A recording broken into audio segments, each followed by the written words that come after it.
Buenos días, buenas tardes, buenas noches amigos, bienvenidos a mi canal. Hoy en Zona Tesoros les tengo una propuesta diferente. Como les comenté en mi primer video, soy coleccionista por naturaleza, soy un aficionado que ha explorado y por qué no se ha obsesionado con varios temas a lo largo de la vida y la fotografía ha sido uno de ellos. Desde muy pequeño tomaba fotos con cámaras Pocket hasta que tuve mi propio dinero y me pude comprar mi primera reflex, que fue una Pentax K1000, un fierro, como decimos allá en Argentina, y también me pude pagar los primeros cursos de fotografía. La mayoría de ellos en el Fotoclub Buenos Aires, en Argentina, una de las instituciones más prestigiosas de Latinoamérica, que lamentablemente hoy ya no existe. En ese entonces, por 1990, la fotografía era mayormente analógica y estos fotoclubs enseñaban mayormente la fotografía de este estilo. Incluso hacíamos laboratorio y copiábamos con ampliadora de blanco y negro. Era todo con película, dado que la fotografía digital recién comenzaba a hacerse accesible al público en general. Luego me compré una Nikon F3 manual, es una cámara profesional, con motor de avance y varios objetivos, pero me gustaban más los grandes angulares tipo 24 milímetros o el normal de 50 milímetros para acercarme e involucrarme más con el tema que estaba fotografiando. Entonces, amigos, la fotografía es otro de mis tesoros que me gustaría compartir con ustedes, así que los voy a dejar con una selección de imágenes que he ido tomando a lo largo de más de 30 años. Algunas de ellas fueron parte de muestras que realicé en el Fotoclub Buenos Aires, otras en algunas otras instituciones, y también fue en aquellos tiempos que comencé a coleccionar cámaras fotográficas. Eran mayormente cámaras antiguas o cámaras poco comunes. Hoy las he vendido a la mayoría y me he quedado con una pequeña selección que me gustaría en algún momento compartirla con ustedes, así que voy a hacer un pequeño video con ellos. Es un proyecto para el futuro. Entonces, como les decía, todas estas imágenes fueron capturadas con cámara analógica, luego las trabajé de manera digital vía escáner de negativos y las trabajé con el Photoshop. Es un trabajo que lleva su tiempo porque hay que eliminar puntos blancos que son impurezas que vienen del proceso de revelado del negativo. Hoy en día no uso más estos equipos, la fotografía me sigue gustando, pero mayormente hago fotos con mis cámaras que están en el celular. Pero el folclore de la casa fotográfica y el sonido de disparo de una F3 con motor de avance aún permanece grabado en mi recuerdo. Me refiero al sonido que les voy a poner aquí en este momento. Amo ese sonido. Bueno amigos, tómense unos minutos de relax, disfruten las imágenes que vienen a continuación, la música. Ojalá se queden hasta el final porque quiero por un lado mostrarles también la navaja que me acompañó durante todos estos viajes y además hacerles una propuesta.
amigos, gracias por quedarse hasta el final. Lo prometido es deuda y la navaja que me acompañó en todos estos viajes fue la Fieldmaster de Victorinox, comprada en los años 85, entre los 85 y los 90.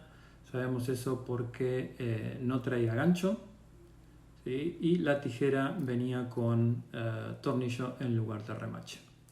Esta es una navaja que me ha acompañado en muchos campamentos y en muchas aventuras, así que es una navaja a la cual le tengo mucho aprecio. Y ahora la propuesta que les había comentado al principio.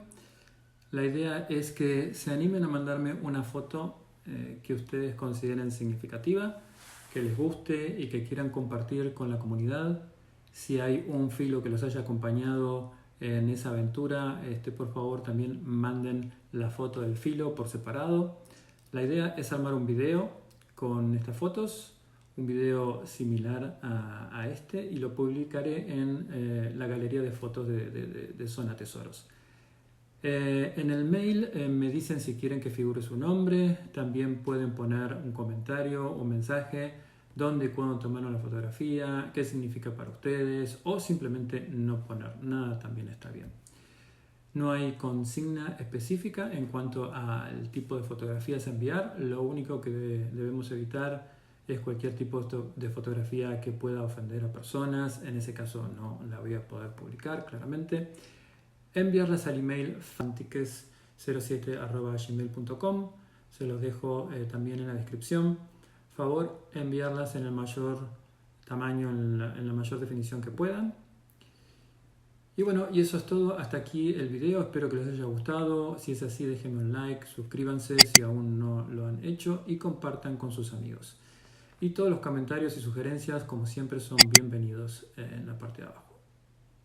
Muy bien amigos, eso es todo por hoy. Gracias y nos vemos en el próximo video.